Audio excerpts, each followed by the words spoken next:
আসসালামু আলাইকুম রহমতুল্লাহি ওবরকাতুহু। সম্মানিত দর্শক, 2025 সনের নভেম্বর মাসের 10 তারিখ বুধবার দুপুর সময় আমি এই ভিডিওটি রেকর্ড করছি। গতকাল পর্যন্ত যে খবর ছিল যে আজকের এই দিনটিতে নির্বাচনের অর্থাৎ সামনে যে সংসদ নির্বাচন সেই নির্বাচনের তফসিল ঘোষণা করা হতে পারে। মঙ্গলবার দিন প্রধান নির্বাচন কমিশনার দেশের প্রধান বিচারপতির সঙ্গে দেখা করেছেন। নির্বাচনী প্রধান উপদেষ্টার সঙ্গে সাক্ষাৎ হয়েছে এবং নির্বাচনের এই তফসিল ঘোষণা করা হবে বুধবার দিন, আজকের দিনে। এজন্য টেলিভিশন, বাংলাদেশ টেলিভিশন, আমাদের জাতীয় গণমাধ্যম, এই টেলিভিশনের ক্যামেরাকে অগ্রিম বুকিং দেওয়া হয়েছে। এরকম খবর গতকাল জেনেছি। তো আজকের এই বুধবার এই দিনটি পর্যন্ত, এই সময়টি পর্যন্ত, যে সময়টাতে আমি ভিডিও করছি, দুপুর গড়িয়ে জোহরের আজান হয়েছে, তখন পর্যন্ত আসলে তফসিল ঘোষণা করা হয়নি। হয়তো বিকেলে হবে, হয়তো আগামীকাল হবে, কিংবা হবে না। কিন্তু তার আগে যে জিনিসগুলো ঘটছে তার কিছু নমুনা আপনাদেরকে বলে নেই। আপনারা জানেন যে ছাত্রদের মধ্য থেকে দুজন প্রতিনিধি উপদেষ্টা রূপে মন্ত্রীর পদমর্যাদায় এই সরকারে আছেন, যারা এই সামনে যে নির্বাচন সেই নির্বাচনে অংশগ্রহণ করার ব্যাপারে তারা আগ্রহী। তো এজন্য সেই তফসিল ঘোষণার আগেই এই ছাত্র উপদেষ্টাদের পদত্যাগের বিষয়টি গতকাল বেশ কয়েকটি গণমাধ্যম প্রচার করেছে। আমি আজকের দিন পর্যন্ত, এখন পর্যন্ত জানি না যে এই দুজন ছাত্র উপদেষ্টা, জনাব মাহফুজ এবং জনাব আসিফ মাহমুদ সজীব ভুঁইয়া, তারা পদত্যাগ করেছেন কিনা বা আদৌ করবেন কিনা। দ্বিতীয়ত, এই দুজন উপদেষ্টা তারা কি এনসিপিতে ইলেকশন করবেন, স্বতন্ত্র ইলেকশন করবেন, জামাত থেকে ইলেকশন করবেন, নাকি বিএনপি থেকে ইলেকশন করবেন, এটি আমরা এখন পর্যন্ত জানি না। আমরা যেটা শুনেছিলাম যে আসিফ মাহমুদ সজীব ভুঁইয়া ধানমন্ডি থেকে ইলেকশন করবেন, ধানমন্ডি 10, মূল ধানমন্ডি, যেটাকে আওয়ামী লীগের কলিজা বলা হয়, হার্ট বলা হয়। তো এই আসনটি বলা হচ্ছিল যে ছাড় দেওয়ার জন্য, বিএনপির পক্ষ থেকে ছাড় দেওয়ার জন্য এই আসনে বিএনপি কোনো প্রার্থী ঘোষণা করেনি। কিন্তু এখানে বিএনপি প্রার্থী ঘোষণা করেছে জনাব রবিউলকে। তো কাজে এখানে রবিউল সাহেবকে পরিবর্তন করে আসিফকে আবার নতুন প্রার্থী বিএনপি দেবে কি দেবে না, অথবা এখানে রবিউল সাহেবকে চ্যালেঞ্জ করে আসিফ তার জনপ্রিয়তার কারণে, তার যাকে বলা হয়, যেহেতু সরকারের সবচেয়ে গুরুত্বপূর্ণ মন্ত্রী গত 14 মাস ধরে ছিলেন, সবচেয়ে গুরুত্বপূর্ণ মন্ত্রণালয়, তো কাজেই তিনি বিজয়ী হওয়ার ব্যাপারে শতভাগ নিশ্চিত। হয়তো তিনি স্বতন্ত্র ইলেকশন করবেন, অথবা তাদের যে ছাত্রদের দল এনসিপি থেকে ইলেকশন করবেন, এটা হতে পারে, কিন্তু এটা নিয়ে এখনো পর্যন্ত কোনো নিশ্চিত কিছু হয়নি। অন্যদিকে জনাব মাহফুজ, যাকে মাস্টার মাইন্ড হিসেবে বলা হচ্ছিল, তো তিনিও কোন দল থেকে নির্বাচন করবেন বা আদৌ নির্বাচন করবেন কিনা বলা যাচ্ছে না। তবে তিনি তার কর্মকাণ্ড নিয়ে বেশ হতাশ, এবং বেশ কয়েকবার তিনি যে কোনো সময় তার মন্ত্রিত্ব চলে যেতে পারে, এরকম একটা আশঙ্কা তিনি করেছিলেন, এবং তার পদত্যাগের বিষয়টি সামনে আসছে। এর বাইরে আরও কয়েকজন উপদেষ্টার নির্বাচনে অংশগ্রহণ করা নিয়ে নানা রকম কথাবার্তা হচ্ছে, এবং তাদের অতীতে নির্বাচন করার বা তাদের আত্মীয় স্বজনের নির্বাচন করার ইতিহাস রয়েছে। আপনারা জানেন যে সৈয়দা রেজানা হাসানের বাবা, তিনি বিএনপির একজন নেতা ছিলেন, সাবেক সংসদ সদস্য এবং সম্ভবত মন্ত্রীও ছিলেন। তো কাজেই তিনি তার আসন থেকে, সুনামগঞ্জ থেকে ইলেকশন করতে পারেন। আরেকজন উপদেষ্টা আছেন জনাব আদিলুর রহমান শুভ্র, তিনিও একবার নির্বাচন করেছিলেন কোন দল থেকে বা স্বতন্ত্রভাবে, এমপি ইলেকশন করেছিলেন, তিনিও করতে পারেন। অন্যদিকে বশির উদ্দিন, আকিজ গ্রুপের অন্যতম কর্ণধার, তিনি তো নির্বাচন করে আসতে পারেন মানে যে কোনো পরিবেশ পরিস্থিতিতে তার নির্বাচনী এলাকা থেকে। এর কারণ হলো তার ভাই আফিল উদ্দিন আওয়ামী লীগের এমপি ছিলেন।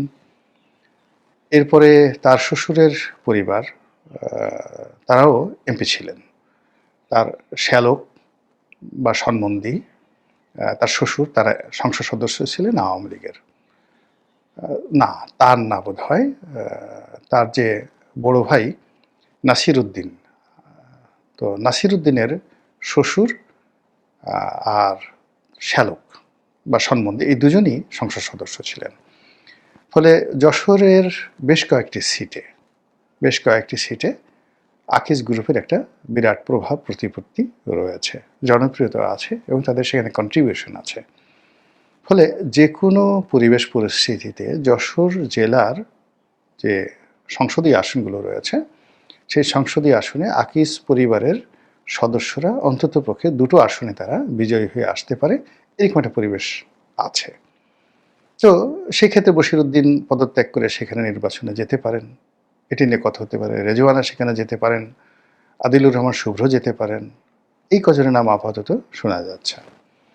অন্যদিকে আরেকজন উপদেষ্টা আছেন খুব প্রভাবশালী এখন এই মুহূর্তে সরকারের সবচেয়ে গুরুত্বপূর্ণ, তিনি মূলত সন্দ্বীপের বাসিন্দা।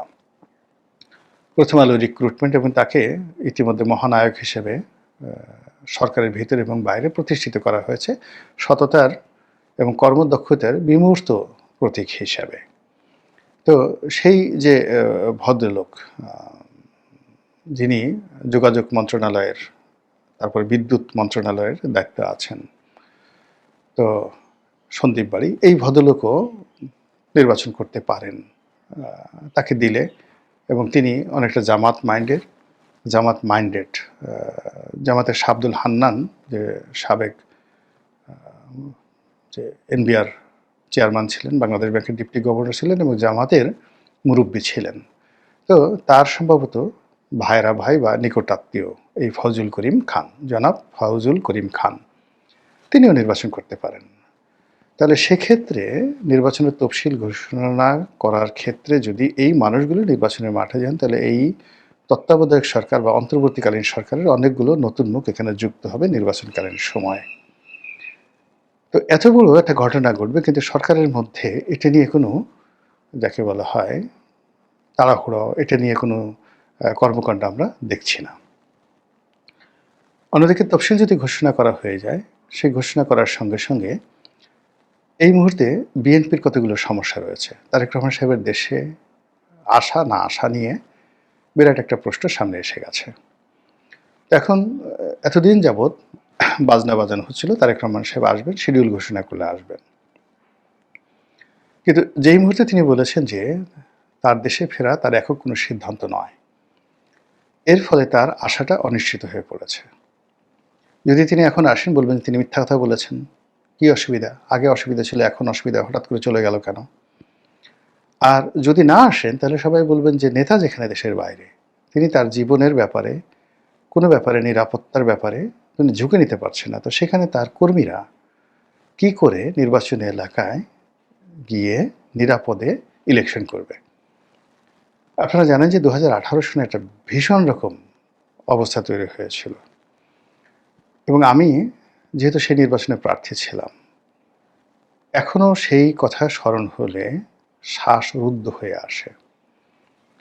আশ্রয় নেওয়ার মতো কোনো রাষ্ট্রীয় প্রতিষ্ঠান ছিল না, দলের কোনো কাণ্ডারি ছিল না, না তারেক রহমান সাহেব, না মির্জা ফখরুল সাহেব, না ডক্টর কামাল হোসেন। কেন যে ওই সময়টিতে প্রার্থীরা গিয়েছিলেন এবং যে অপমান তারা হয়েছিলেন, প্রতিটা প্রার্থী সারা বাংলাদেশে টেকনাফ থেকে তেঁতুলিয়া পর্যন্ত বেইজ্জতি হননি, লাঞ্ছিত হননি, এরকম কোনো বিএনপির প্রার্থী ছিল না।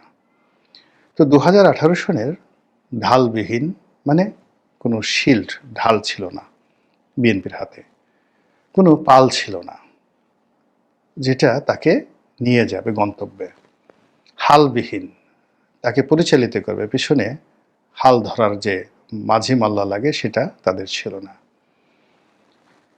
কোনো গার্ডিয়ান ছিল না। সেই অবস্থায় 2018 সনে যা হবার তাই হয়েছে।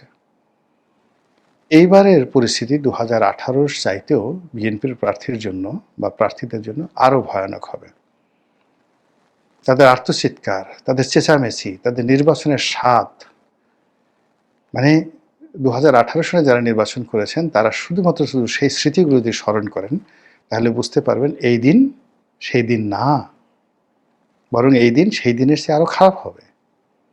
তো সেই অবস্থায় তারেক রহমান সাহেব যদি থাকতেন, তাহলে এক ধরনের হতো। আর না থাকার কারণে সমস্যাটা, উনি যদি না আসেন, না থাকেন, এমনকি বেগম জিয়ার প্রসঙ্গ পরে আসবো, তাহলে পরিস্থিতি মানে আরও বিএনপির প্রার্থীদের জন্য খারাপ হয়ে যাবে। জামাতের প্রার্থীদের জন্য পরিস্থিতি আরও খারাপ। এ কারণ হলো বিএনপির যে বিক্ষুব্ধ নেতাকর্মী যারা আছেন, তাদের সকল রাগ ক্রোধ গিয়ে পড়বে জামাতের প্রার্থীর উপর, জামাতের ভোটারদের উপর, জামাতের কর্মীদের উপর। তো এটা তারা যতই কৌশল করুক না কেন, এখন আপনি যখন একটা কমান্ডের মধ্যে থাকবেন, নিয়ন্ত্রণের মধ্যে থাকবেন, তখন সেখানে কৌশলগুলো কাজ করে। আর যখন আপনার কোনো কমান্ড থাকবে না, বিশৃঙ্খল অবস্থা থাকবে, তখন ওখানে পরিস্থিতি নিয়ন্ত্রণ করতে পারে তারা যাদের হাতে আপনার মিলিটেন্সি থাকে, সন্ত্রাস থাকে, অস্ত্র থাকে, গোলা বারুদ থাকে, মাসেল পাওয়ার মানে পেশির শক্তি থাকে। তো সেই দিক থেকে সারা বাংলাদেশের প্রত্যন্ত অঞ্চলে আপনি বিএনপিকে যদি ঠকানোর চেষ্টা করেন প্রশাসনিকভাবে, তো এই বিশৃঙ্খল অবস্থার সুযোগ নেবে বিএনপি নেতাকর্মীরা, আর পিছন থেকে পাম দেবে আওয়ামী লীগের লোকজনরা। এরকম একটা পরিস্থিতি তৈরি হয়ে আছে। তো সেই পরিস্থিতির মধ্যে মানে নির্বাচন অবস্থা দৃষ্টি মনে হচ্ছে যে ফেব্রুয়ারি মাসে হয়েই যাবে। এটাকে আমার কাছে অনেকটা ছক্কা পক্কা খেলার মতো মনে হচ্ছে। যারা লুডো খেলেন তারা দেখেন যে একেবারে উপরে উঠে যায়, আবার সাপ যখন গিলে ফেলে নিচে চলে আসতে হয়, লেজের কাছে চলে আসতে হয়। তো এইরকম রাজনীতি নিয়ে, নির্বাচন নিয়ে রীতিমতো ছক্কা পক্কা চলছে। একটার সঙ্গে আর একটা মেলানো যাচ্ছে না। কন্ট্রাডিকশন অ্যান্ড কনফ্লিক্ট অনিবার্য হয়ে পড়েছে। তো সেই দিক থেকে আপনি যদি ধরেন যে সরকার খুব দৃঢ় প্রতিজ্ঞ নির্বাচন করানোর ব্যাপারে, আপনি ব্রিগেডিয়ার সাখাওয়াতের বক্তব্য, সরকার অত্যন্ত প্রভাবশালী উপদেষ্টা, তিনি বলেছেন যে ফেব্রুয়ারি মাসের মধ্যে নির্বাচন করতে হবে, এরকম কোনো বাধ্যবাধকতা নেই। এর কারণ হলো নির্দিষ্ট সময় নির্বাচন করতে হবে, এরকম কোনো টাইম লিমিট নিয়ে আমরা ক্ষমতায় আসিনি বা আমাদেরকে ক্ষমতায় বসানো হয়নি। দেয়ার ওয়াজ নো প্রি কন্ডিশন। বোঝার চেষ্টা করুন কথা। আবার ডক্টর মোহাম্মদ ইউনূস যখন আমেরিকাতে ছিলেন, তখন তিনি আল জাজিরার সাবেক সাংবাদিক মেহেদী হাসানের সঙ্গে একটি বক্তব্য দিয়েছিলেন, মানে সাক্ষাৎকার দিয়েছিলেন। সেখানে তিনি অসাধারণ একটি কথা বলেছেন খুব সংক্ষেপে। মেহেদী হাসান তাকে জিজ্ঞাসা করেছিলেন যে আপনার সময়কাল তো ফেব্রুয়ারি মাসে শেষ হয়ে যাচ্ছে। তখন তিনি বলেছেন, নো, ফেব্রুয়ারি মাসে নয়, পরবর্তী সরকার না আসা পর্যন্ত, পরবর্তী সরকার যেদিন আসবেন সেদিন পর্যন্ত আমি দায়িত্ব পালন করব। অত্যন্ত সিগনিফিক্যান্ট সেই বক্তব্য। তার সেই বক্তব্য, আমেরিকার সেই বক্তব্য, তার সঙ্গে ডক্টর মোহাম্মদ ইউনূসের অন্য বক্তব্য যে নির্দিষ্ট সময়ে ইলেকশন চাচ্ছে সবাই, এটা ঠিক আছে, কিন্তু বিশাল সংখ্যক শ্রেণী তারা তো বলছেন যে স্যার আপনি 50 বছর থেকে যান, 5 বছর থেকে যান, 10 বছর থেকে যান, এখন এটা মিলান। এরপর সাম্প্রতিক সময় যে প্রথম আলোর জরিপ এবং IRI নামক একটি মার্কিন আমেরিকার যে জরিপ সংস্থা, তো তাদের জরিপ, সেখানে ডক্টর মোহাম্মদ ইউনূসের জনপ্রিয়তা 70% বলা হচ্ছে, যে 70% লোক ডক্টর মোহাম্মদ ইউনূসকে পছন্দ করছেন। আবার সেটার সঙ্গে সামঞ্জস্য রেখে পরপর দুটো জরিপ চালিয়েছে প্রথম আলো, এবং সেই ফল প্রকাশ করেছে, যেটা নিয়ে সারা বাংলাদেশে আলোচনা চলছে। তাতে করে রাজনৈতিক দলগুলোর মধ্যে বিভেদ, বিসংবাদ, জনগণের মন এবং মানসিকতা, তারা একটি নির্বাচনের জন্য প্রস্তুত আছে এরকম মনে হচ্ছে না।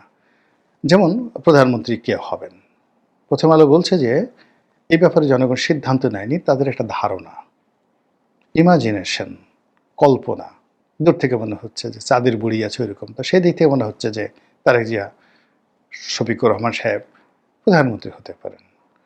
তারা ভোট নিজেরা কাকে দিবেন এই কথা বলেননি, তবে তাদের মনে হচ্ছে যে অমুক দল এত ভোট পেতে পারে, অমুক দল এত মানে জয়লাভ করতে পারে, এই জিনিসটা তাদের মনে হচ্ছে।